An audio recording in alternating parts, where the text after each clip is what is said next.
And the wind also making jobs more difficult for truckers, construction workers, and roofers. KSN's Samantha Boring spoke with people working in the wind and learned what safety measures go into place on a day like today. She joins us live from the KSN weather patio. Samantha. Jeff, anytime you're outside today, you can feel the wind and it is strong. Truckers stay aware of these conditions to avoid being thrown around on the roads, and roofers make sure to wear extra protection during these windy days.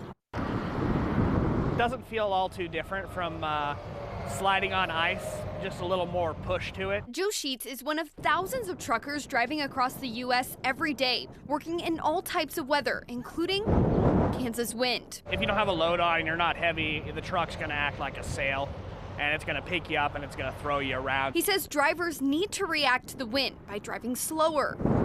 Wind can also determine whether companies like Roden Roofing are able to work. Our kind of line in the sand is 40-mile-an-hour straight gusts, as we might find an alternate project, something that's a little bit less of a slope. When winds are high, roofers make sure materials are secure. Basically, you can endanger the people, you can do property damage. If projects get canceled due to high winds, it can throw off schedules. We're trying to do, typically 700 roofs in a year with 3 to 4 crews.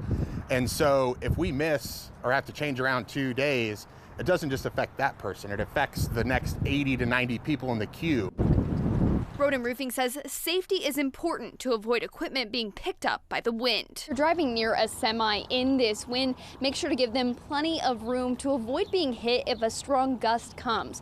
Roden Roofing says if you are nearby a roofing job and see any debris, you can call that company and they can pick it up. And they say to make sure to avoid picking up that debris as it could injure you. Here for you, Samantha Boring, KSN News 3.